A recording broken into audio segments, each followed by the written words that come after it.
Hello aspirants and welcome to UPSC intricacies. आज हम बात करेंगे इंटरनल सिक्योरिटी के एक topic that is J and K insurgency के बारे में।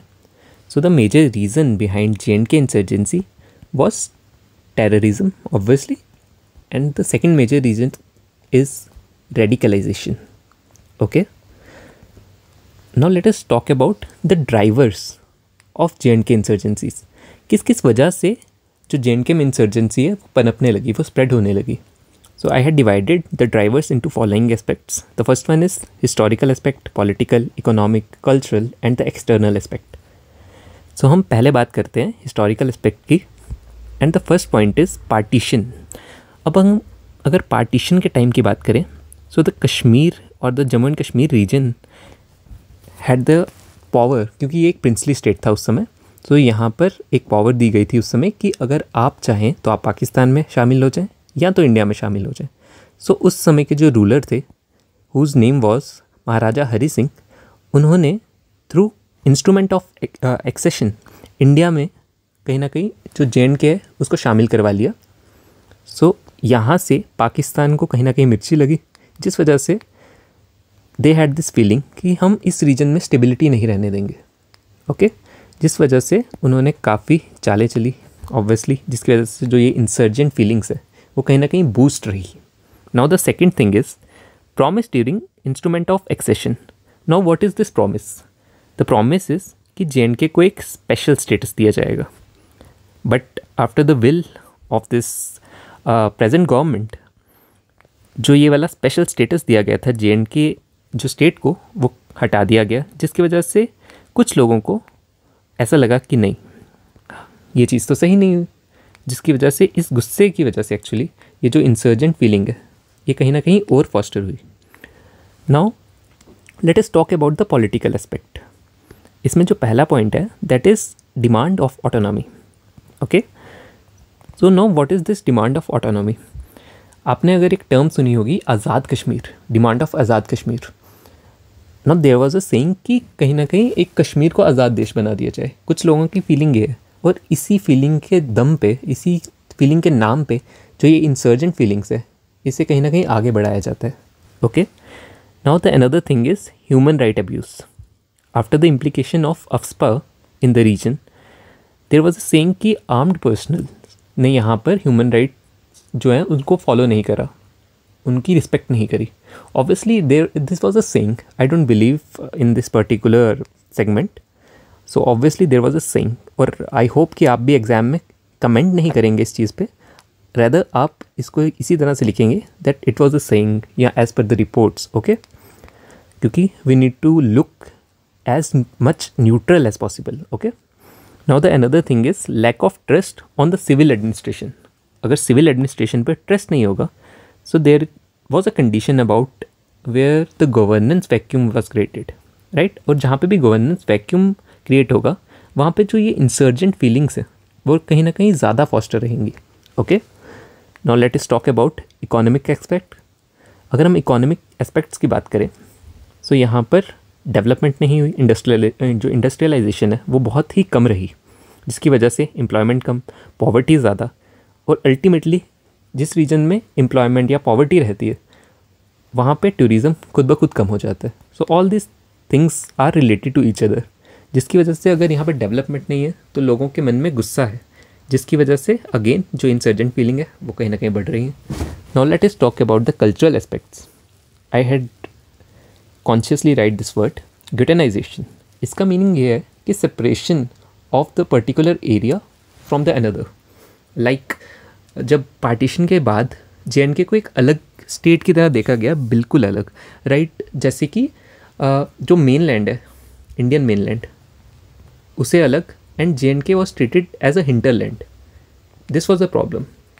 सो इस वजह से भी कहीं ना कहीं इंसर्जेंट फीलिंग्स का कहीं ना कहीं अपराइज हुआ. Now let us talk about the external factors. Firstly, the China aspect. क्योंकि चाइना वेपन सप्लाई करता है इस एरिया में, ये एक एक कदम आगे आ रहा है, राइट. जो ग्रे जोन वॉरफेयर है उसका सहारा ले रहा है इस रीजन को डिस्टर्ब करने में. Now if we talk about the role of Pakistan, Pakistan had used this doctrine of Ziaul हक डॉक्ट्रिन। ओके, इसमें क्या कहता है कि हम इंडिया को डायरेक्टली तो मार नहीं सकते obviously, so they will try to hit the India through 1000 cuts, कि कभी कुछ टेररिस्ट भेज दिए, कभी कुछ ड्रग इम्प्लांट कर दिए, बॉम्ब इम्प्लांट कर दिए, तो इस छोटी छोटी तरह से इंडिया को हराने की कोशिश करता है। सो अगेन ये कहीं ना कहीं बूस्ट कर देता है इस इंसर्जेंट जो एक्टिविटीज़ है उनको, राइट, क्योंकि ये उन्हें सपोर्ट कर रहा है कहीं ना कहीं। Now the another thing was unstable Afghanistan, क्योंकि अगर आपको पता हो अफगानिस्तान में अभी तख्ता पलट हुआ था कुछ सालों पहले, तो वहाँ पे अमेरिकन जब जो गवर्नमेंट थी, या we can say American army जब वहाँ से हटी, तो वहाँ का जो तालिबान था उसने ओवरटेक करा, लेकिन जो यहाँ के मुजाहिद थे उस समय के, जिन्होंने लड़ा आज़ादी के लिए, उन्होंने पाकिस्तान की हेल्प ली थी उस समय अफ़गानिस्तान को आज़ाद कराने के लिए। So in return now this मुजाहिदीन्स आर टोटली फ्री, राइट। और पाकिस्तान ने इन्हें कहा कि आप इस कश्मीर रीजन को डिस्टर्ब कीजिए, क्योंकि हमने आपकी हेल्प करी, नाउ आप हमारी हेल्प कीजिए। सो कहीं ना कहीं ये जो मुजाहिदीन्स हैं अफ़गानिस्तान के, they are the train soldiers. ये कहीं ना कहीं आज के टाइम पे भी जो बहुत सारी एक्टिविटीज़ हो रही हैं, तो वहाँ पे ये मुजाहिदीन्स नज़र आ रहे हैं। So this was also an issue which fosters this JNK insurgency. सो हमने बात कर ली ड्राइवर्स क्या क्या हैं JNK इंसर्जेंसीज के। Now let us talk about the solutions, कि हम इन्हें कैसे कैसे कैटर कर सकते हैं। ओके, सो मैंने इसे 3 सेगमेंट्स में डिवाइड करा है कि हम सिक्योरिटी के लेवल पे क्या कर सकते हैं, हम डेमोक्रेटिक प्रोसेस को इंश्योर करने के लिए क्या क्या कर सकते हैं, and then last the point is eschew violence. Eschew means to deny the violence actually in that area. Okay, तो पहले हम बात करते हैं सिक्योरिटी मेजर्स हम क्या क्या ले सकते हैं JNK इंसर्जेंसीज को टैकल करने के लिए। पहली चीज़ ऑब्वियसली हम अपने डिफेंस एक्सपेंडिचर को बढ़ा सकते हैं। देन सेकेंड थिंग कि हम जो विलेज डिफेंस ग्रुप्स होते हैं हम उन्हें बढ़ा सकते हैं। Now what is this village defence group? हम विलेज के कुछ लोगों को ट्रेनिंग देते हैं कि एक उन्हें गोली चलाना है, राइट। उन्हें हम यहाँ पे एक काम देते हैं कि आप इन्फॉर्मर बेस क्रिएट कीजिए, ताकि जो लोकल इन्फॉर्मेशन है वो आर्मी तक पहुँच पाए और आर्मी अच्छे से यहाँ पर एक्ट कर पाए। तो कहीं ना कहीं हम इसे बढ़ावा दे सकते हैं। Then the third thing is we can foster helicopter service, क्योंकि जो JNK का रीजन है इट इज़ अ हिली टेरेन, राइट। तो ऐसे एरिया में हेलीकॉप्टर्स की ज़रूरत ज़्यादा है, तो हम इनको भी बूस्ट कर सकते हैं यहाँ पर। अब हमें अगर टैकल करना है तो हमें जो वहाँ की पुलिस है उसे मॉडर्नाइज़ करना पड़ेगा, उसके अंदर सेंसिटिविटी क्रिएट करनी पड़ेगी कि ऐसे नहीं कि किसी को भी मार दिया या ह्यूमन राइट अब्यूज़ हो रहा है, नहीं, they needs to be sensitive. Okay, now the last it is an example actually. Okay, this is operation Sadbhavana. ये हमारी आर्मी द्वारा चलाया गया एक ऑपरेशन है। इसमें जो आर्मी ऑफिसर्स हैं they will try to win the hearts and the minds of the local people, right, ताकि वो जो रेडिकलाइजेशन है उसे कहीं ना कहीं काउंटर किया जा सके। Okay, now if we talk about the solution about the to ensure democratic processes, हम क्या क्या सॉल्यूशन अपना सकते हैं। So there was a schemes like PM development programmes, PM Jan Aushadhi Yojana, Himayat programme for the youth, ताकि यूथ जो है वो रेडिकलाइज ना हो, राइट। और इसके अलावा हम फाइनेंशियल असिस्टेंट दे सकते हैं जो कि डिस्प्लेस्ड लोग हैं। नो, डिस्प्लेस्ड कौन थे अगर आपको पता हो, सो कुछ साल पहले 1990s की बात है, जो डिस्प्लेसमेंट हुई थी यहाँ से, that was of Kashmiri pandits. तो उनको कहीं ना कहीं फाइनेंशियल असिस्टेंट प्रोवाइड करी जाए ताकि वो वापस से सोच सकें अब स्टेबल कश्मीर में वापस से अपना जो घर है उनके या उनकी जो प्रॉपर्टीज़ है उनको एक्वायर करने की, राइट। अब हम वायलेंस को कम करने के लिए क्या क्या कर सकते हैं उसके सॉल्यूशंस देखते हैं कुछ। The first thing we can develop some surrender and rehabilitation policies और फ्रेमवर्क्स, क्योंकि जो लोग गलत राह पर चले गए उन्हें वापस अगर वो आना चाह रहे हैं so there's needs to be some mechanism, तो हमें वो कहीं ना कहीं डिज़ाइन करना पड़ेगा ताकि हम यहाँ पे जो स्टेबिलिटी है उसे इंश्योर कर पाएँ। उसके बाद the second program actually it is अवाम की आवाज़ scheme. It was launch by mister PM Narendra Modi. Okay, so यहाँ पर जो लोकल लोग हैं उनकी बात सुनी जाती है, उन्हें बताया जाता है कि आप कैसे कैसे टैकल कर सकते हैं, कैसे आप स्टेबिलिटी को और इंश्योर कर सकते हैं इस एरिया में। And then the last thing is Nasha Mukt अभियान, क्योंकि बहुत सारे जो ये रेडिकलाइजेशन वाले भाव होते हैं ना, ये आफ्टर दिस नार्को एक्टिविटीज़ वो कहीं ना कहीं बढ़ जाते हैं। सो हमें नार्को टेररिज्म को भी टैकल करना है। सो उसके लिए we had this programme named Nasha Mukt अभियान. So these was the major solution to tackle J&K insurgencies. Now, if we talk about the way forward, there is a very beautiful acronym. As you see, it is again, the acronym is Kashmir. Kashmir अगर J&K insurgencies को solution provide करना है या उसका way forward provide करना है even, so you can write Kashmir और you can remember Kashmir. अब कश्मीर है क्या?